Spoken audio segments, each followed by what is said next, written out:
Catherine. We all gonna end up unemployed riding around in this pile of junk. You're welcome to walk the 16 miles. Or sit in the back of the bus. It gets me up. You have identification on? We're just on our way to work at NASA, sir.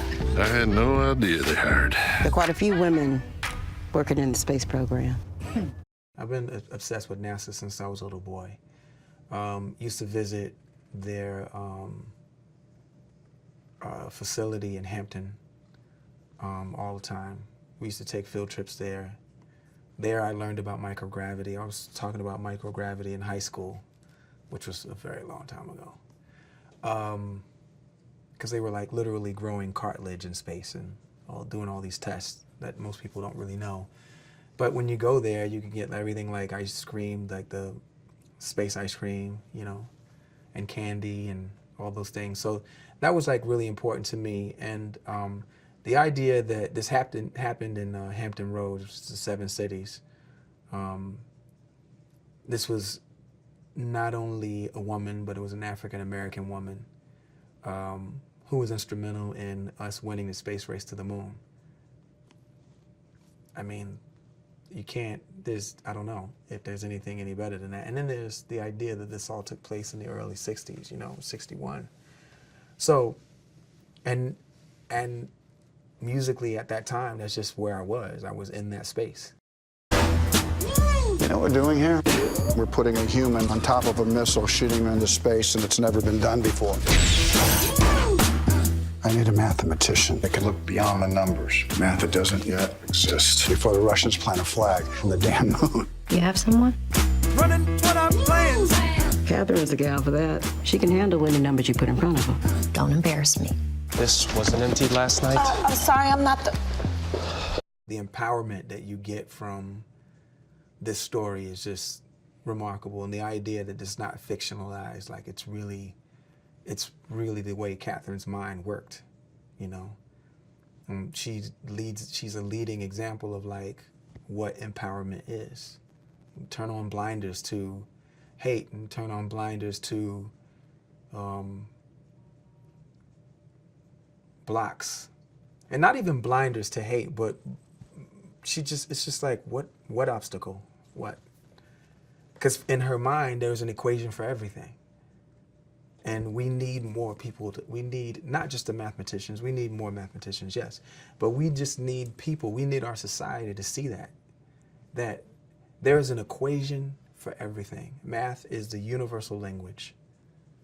And this was a black woman in the 1960s. It was already hard being a woman at that time. Imagine being a black woman.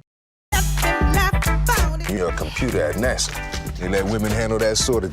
Yes, it's an uphill battle. Yes, they let women do some things at NASA, Mr. Johnson. And it's not because we wear skirts. It's because we wear glasses. Catherine's story is just so lifting, you know, so my job is to help continue to lift. You know, the story has so much ascension in it, so I had to match it musically. So I've tried my best. The reactions have been, I'm very pleased with the reactions and very honored, because it doesn't have to be that way. But the smile on people's faces when the songs play, or, you know, the way they tell you they buzz after it, you know, it goes off. And I don't know if they realize it's also, you know, songs are cool and I'm grateful, but so much of it has to do with their energy and how they're feeling and their willingness, because you know how it is. Like, if you're not in the mood, you're just not in the mood. So I feel like there's a lot of, the songs have had a lot of, they reflect well, but that's what they're doing, they're reflecting. In 14 days, astronauts will be here for training. Everything we do can matter to their wives, to their children. I believe it's going to matter to the whole damn country. My gals are ready. We can do the work. In the film, there's 3 different ways you could lean to tell the story. You could really make this all about NASA. You could really make this all about the sisterhood. You could really make this all about like relationships, complex relationships. You know, these women were, you know, moms and single moms in the 1960s, early 1960s, but they had really next level jobs, you know, and they had people, family members who, you know, probably didn't completely understand what it is that they did. They spent a lot of their time educating people around them to teach them what it is that they were doing. They knew it was a fancy job. They knew it was a good paying job. But what they were responsible for would go on to change the history of this country. So there's like 3 different stories. And, you know, you got a guy like Ted who understands this. He's doing a really serious balancing act. John Glenn. What do you ladies do for NASA? Calculate launch and landing, sir. Engineering. And I'm proud as the devil to be working with you. How could you possibly be ogling these white men? It's equal rights. I have the right to see fine in Africa. I'm honored to be a producer on the film.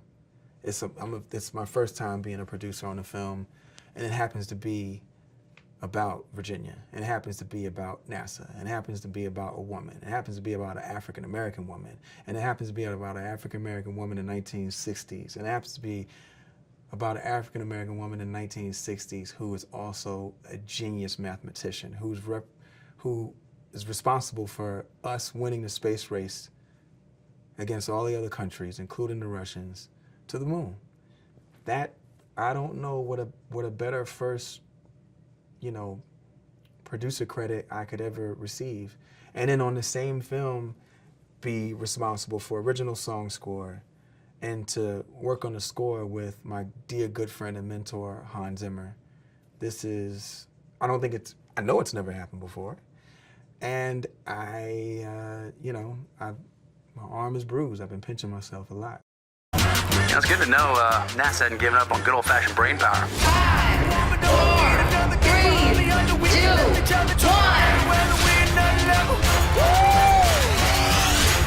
Let me ask you, if you were a white male, would you wish to be an engineer?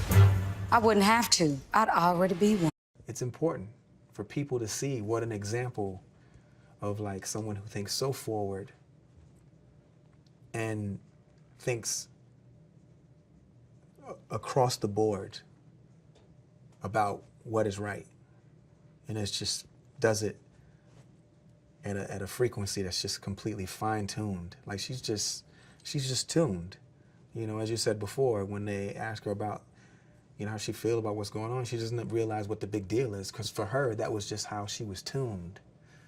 And I think she just sets a really good example, and I think that, you know, generations to come will love and appreciate this because they're seeing a shining example of someone who did it when the conditions were not favorable. That's why I feel like this is important.